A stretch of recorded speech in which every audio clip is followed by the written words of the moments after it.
고려시대의 역사가들이 통일신라를 남조로 발해를 북조로 하는 국사체계를 세우지 않았던 것이 영원히 옛 땅을 되찾는 명분을 잃게 되었다라며 발해사가 국사에서 제외된 것에 한탄하기도 했다.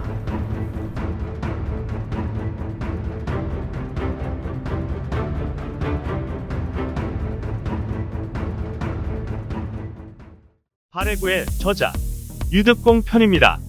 1748년 영조대에 태어나서 1807년 9월 1일 순조대까지 59세를 살았다. 유득공은 외가인 경기도 남양 백곡에서 진사 유춘의 외아들로 태어나 한양에서 생활하였다. 본관은 문화이다. 유득공은 증조할아버지와 외할아버지가 서자 출신이었기 때문에 신분상 서자였다.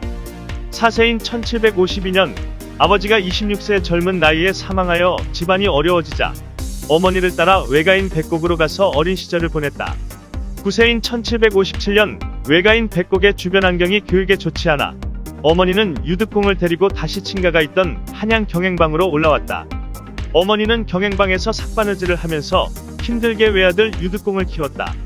유득공은 어려서부터 총명하고 암기력에 능하였고 작은아버지 유련의 영향을 받아 시 짓는 것을 배우기도 하였다.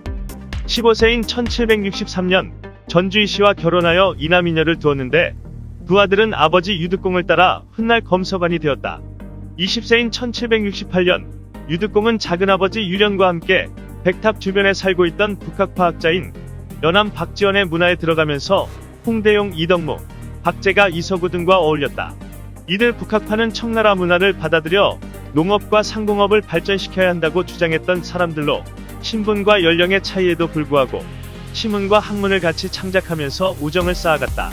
이들은 훌륭한 시를 짓기 위해서는 동서고금을 막론하고 모든 문학작품들을 섭렵해야 한다는 생각을 하였고 다양한 독서를 하게 되었다. 그리하여 삼국지와 수호전을 비롯 중국의 고전 서적을 다양하게 구해서 독서하였고 구하기 어려운 책은 빌린 후 필사본으로 베껴서 자신의 집에 비치해 두고 계속 읽었다. 그리고 이슬람, 인도, 베트남, 타이완 및 서양의 영국, 프랑스, 네덜란드 등의 존재에도 관심을 가지게 되면서 청나라 중심의 세계관에서 벗어날 수 있었다. 그리고 백탑동인이라는 일종의 동호회를 결성하여 사람들과 자주 만나 시문과 학문에 관해 논의하기도 하였다. 당시 지식인들은 사랑과 농담이 없는 형식적인 문학을 하였는데 북학파 문인들은 격식과 예법에 묶이지 않았고 간결했으며 어린 시절의 친구처럼 놀리고 욕하는 격이 없는 문학과 관계를 하였다. 이들이 나중에 검서관이 되었으므로 그들의 글을 소위 검서체라 불렀다고 한다. 25세인 1773년 유득공은 박지원, 이덕무 등과 함께 평양과 개성 백제의 도읍지인 공주를 유람하면서 서경잡색, 송경잡색 등의 기행시를 남겼다. 이 무렵 박지원, 이덕무 등과 함께 시문 등을 모아 백탑 청연집을 편찬하였는데 이들이 지은 시는 청나라에 알려질 정도로 명성이 있었다. 같은 해 유득공은 생원시에 합격, 생원이 되었고 그 뒤 진사시에 합격하였다.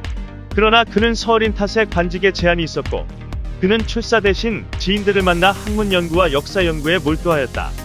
29세인 1777년 그의 작은아버지 유련이 서우수의 수행원으로 북경에 갔을 때 유득공과 이덕무, 박제가, 이서구의 시를 100편씩을 가지고 가서 중국에서 한계권연집을 간행하였다. 이 책에는 이덕무의 시가 맨 앞에 실렸고 그 다음은 연령순으로 유득공, 박제가, 그리고 이서구의 시가 실렸는데 이 책은 네 사람의 작품집이었기 때문에 훗날 사가시집이라 불리게 되었다. 이들의 작품은 중국인 문장가들인 이조원, 반정균으로부터 극찬을 받았다. 30세인 1778년 유득공은 동국지지를 읽고 한 수 틈틈이 시를 지어 21도 회고시라는 한 시를 지었다. 이 작품은 단군왕검에서 고려의 송도에 이르기까지 21개의 수도를 읊은 작품으로 중국 중심의 세계관에서 벗어나 민족 주체의식의 확립에 노력한 모습을 잘 보여준다. 그는 그의 걸륭제 문안을 위해 가는 사신단의 정사 이은의 수행원으로 처음 중국 심양에 가게 되었다.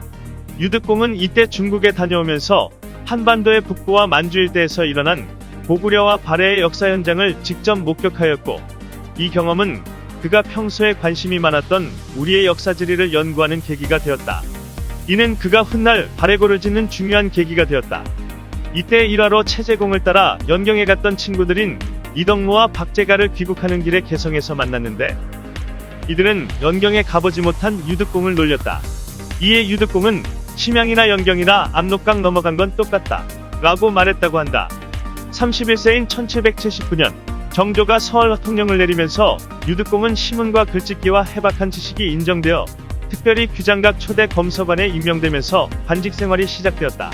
이때 그와 함께 규장각 검서관에 임명된 박제가 이덕무 서희수를 규장각의 사검서라 불렸고 한학사가라고도 불리었다. 유득공은 규장각 검서로 있었기 때문에 궁중에 비치된 우리나라를 비롯하여 중국, 일본의 사료까지도 읽을 기회를 많이 가졌다. 유득공은 규장각에 소장된 많은 책을 보면서 역사에 관한 호기심을 가지게 되었고 북방 역사에 대한 그의 관심은 발해에 대한 연구로 이어지게 된다. 36세인 1784년 유득공은 포천 현감으로 임명되어 선정을 베풀었다. 그는 지방관으로 있으면서 나랏일을 하는데 나라법인 대전통편이 양반만을 위한 것은 아니다 라는 생각을 토대로 신분 고하를 막론하고 공평하게 일처리를 하였다고 한다. 포천 현감으로 재직 중 그의 대표작인 발해고를 저술하였다. 그는 발해에 관한 체계적인 역사서가 없음을 통탄하며 조선과 중국 및 일본의 역사서를 참고하여 발해고라는 역사서를 직접 저술하였다. 발해고는 발해와 고구려의 관련성을 강조하였으며 신라와 발해를 남북국으로 칭하는 남북국사관을 창조한 서적이다. 그는 발해고 서문에 고려시대의 역사가들이 통일신라를 남조로 발해를 북조로 하는 국사체계를 세우지 않았던 것이 영원히 옛 땅을 되찾는 명분을 잃게 되었다. 라며 발해사가 국사에서 제외된 것에 한탄하기도 했다. 37세인 1785년 양근 군수로 전임되었고 이후 광흥창 주부, 사도시 주부, 가평군수 등을 지냈다. 42세인 1790년 청나라 걸륭제 80세 생신 축하사절의 일원으로 박제가와 함께 연경에 다녀온 후 난양록이라는 기행시문집을 남겼다. 난양록은 현재 국립중앙도서관에 소장되어 있다. 52세인 1800년 풍천부사로 임명되었으나 그를 아끼던 정조가 갑작스럽게 승하하자 스스로 관직에서 물러나 은거하였다. 53세인 1801년 싸은사 조상진을 따라 주자서를 구해오라는 어명을 받고 연경에 갔으나 주자서를 구하지 못하였다. 이때 그는 진삼이라는 화가가 그린 자신의 초상화를 받아왔다. 그리고 그의 모친이 작고하였다. 57세인 1805년 절친이었던 박제가가 사망하고 스승 박지원도 눈을 감아 그는 모친 친구 스승의 죽음을 연달아 보았다. 이후 그는 관직에 나아가지 않고 제하에서 저술에 몰두하며 은거하였다. 그는 발해고 외에도 경도잡지, 영재집 고운당 필기, 사군지 등을 저술하였다. 이 중 경도잡지는 24절기에 따라 치르는 명절 행사와 서울 사대부의 의식주와 각종 의례를 기록한 내용으로 이 책은 조선시대 민속학을 이해함에 있어서도 중요한 정보를 제공해준다.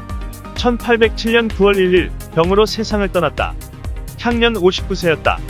유득공은 연암 박지원의 제자로 한성부 백탑주의에서 북학파들과 어울리면서 청나라뿐만 아니라 동남아와 유럽 여러 나라의 서적들을 섭렵하면서 농업과 상공업을 발전시켜야 한다고 주장하였다. 특히 그는 발해고를 통하여 발해와 신라가 양분된 남북국 시대론으로 정리하였고 발해의 옛 땅을 회복해야 한다는 생각을 피력하면서 조선의 민족의식을 고취시켰다.